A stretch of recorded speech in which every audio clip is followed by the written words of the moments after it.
Sports Office, once again, we're on location and we got a regular. You know, as soon as I show you her, as soon as you hear her name, you'll know who it is. Former UFC Bantamweight champion Holly Holm, who's going to get back in the octagon really soon, June 17th, Singapore.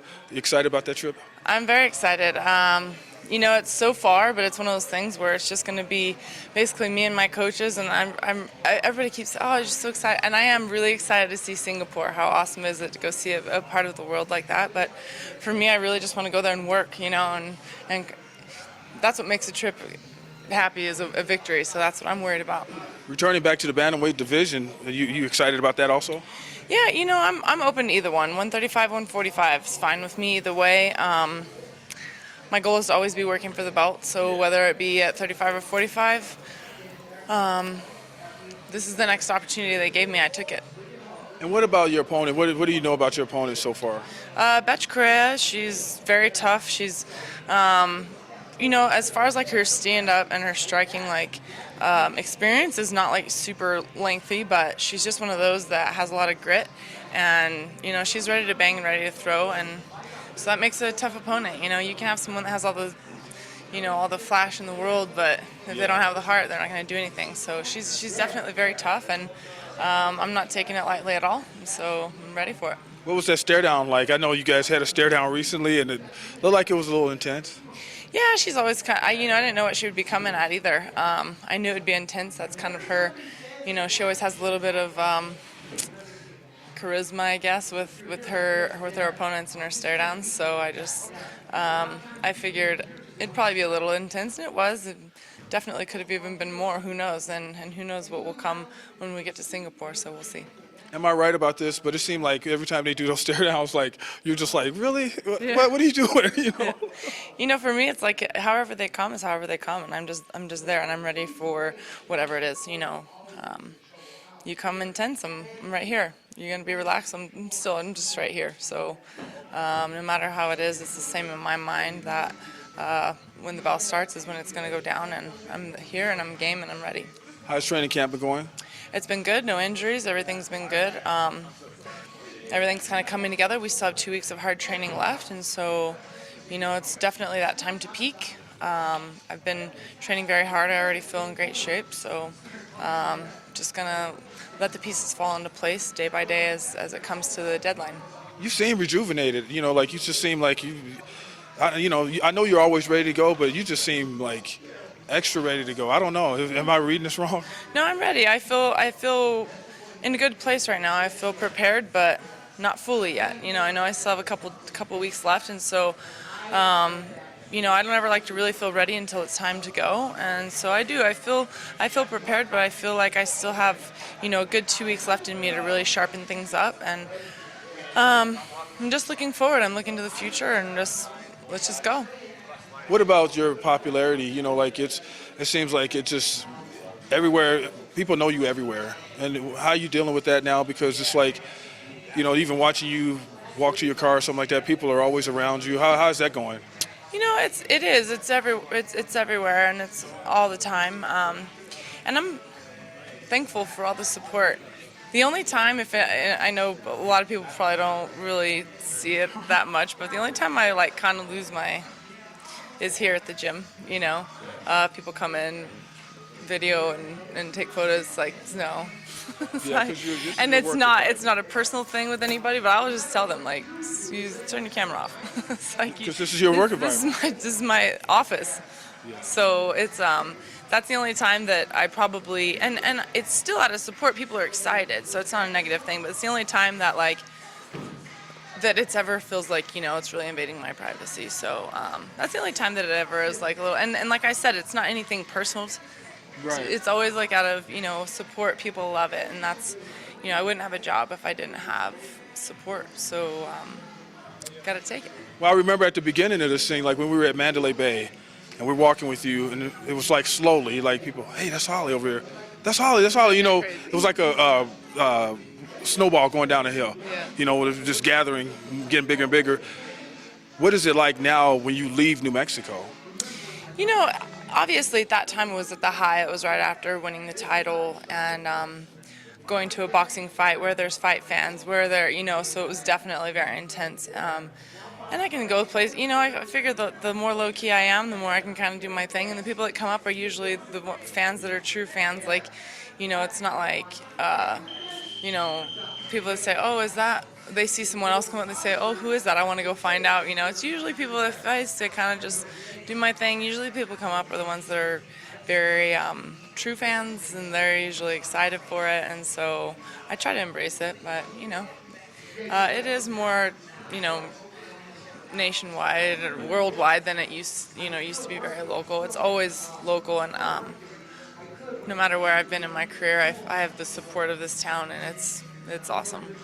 Now, are you thinking about a title shot coming up soon, or are you thinking about a title and getting another title? I want to win this fight, and that's really, long-term goals. Yeah, why wouldn't I want the title? The title means I beat the best again. So that's what the only thing that the title means to me. It's not the actual belt on my waist. It's what that means is that I was able to be victorious over the best. So I want to shoot for that. That's long term, but really right now there's just one fight in front of me, and that's all I'm thinking about. And you talk about that one fight. Do you see it almost like a new beginning or something? Because you just seem like, hey, let's go. Oh, it is a new beginning. There's nowhere to go but up from here.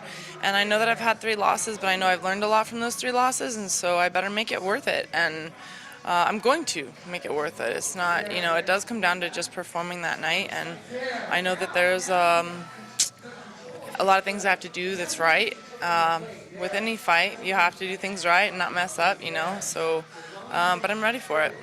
Sounds like the mama of the gym. And you know what? That brings me to my next topic. There's like a group of women here now. Like it used to just be you and maybe Michelle, but now you guys have a group. And talk about that. How you guys have grown with like a group of women here. There's a big group of girls here, and most of them are usually still at 115. Yana is here. She actually fights at 135, 140. She's definitely one of the bigger girls. She's very strong. So it's been great for me to be able to have somebody that's a good training partner here. The other girls give me a run for my money. Don't get me wrong. I like when I go with them, just because they're the little girls doesn't mean that they don't give me, struggles of their own.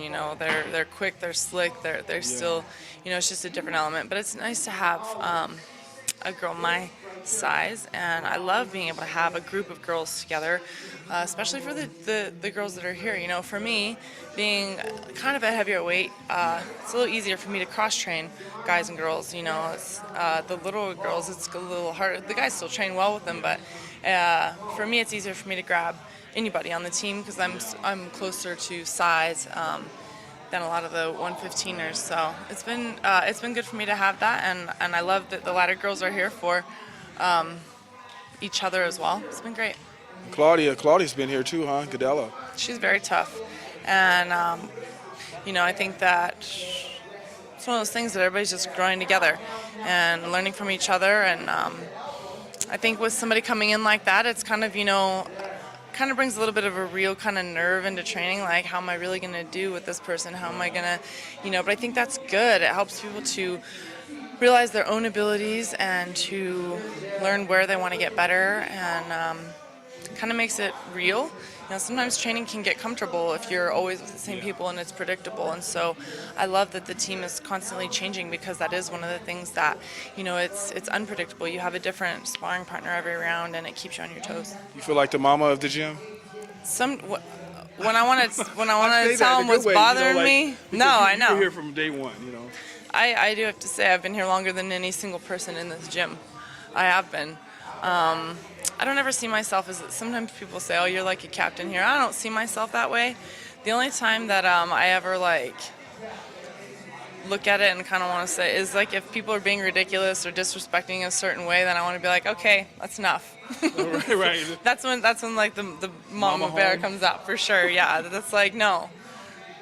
Everybody's had their first day in here, and I was here for every single one, so listen up. This is the only time. Well, before I let you get out of here, just go back to Singapore. I know you like chewing gum. Holly can kill some chewing gum. Yeah. You can't take it with you, huh? I know. I'm like a chain, there's chain smokers. I'm like a chain gum chewer, one out and another one in. So it's gonna be a struggle. I'm gonna have to bring like some hard candies or something, you know. People don't know it's just not. You can't even have gum in Singapore. It's illegal. Yeah, they say you can't chew gum there. I heard open-toe shoes. I'm not sure about that. I know. I'm like a flip-flop gum chewer. Open-toe shoes. You can't have open-toe. That's what I read. I'm gonna find out. I'm bringing flip-flops just in case, because if I can, I'm wearing them. I hate wearing shoes. Wow. Is that freaking you out? All of this? Just go over there and wear it, get it done. I'll do whatever I have to do. But yeah, it's definitely a different culture, which I'm excited to see a whole new culture and get to experience something new. But we'll see. You like to travel, huh? I do.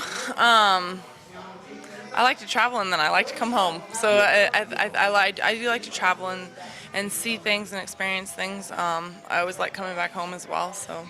One last thing, and it's a tradition between me and you. Hobbies. What are you doing now? What have I done lately? I think the last thing I did was the same thing I did last time, was a pillow. Yep, for a wedding. That was my most recent. You haven't made any more pillows, or? Yeah, I have. I made some actually pretty recent. I did one of our friends' ammo cans.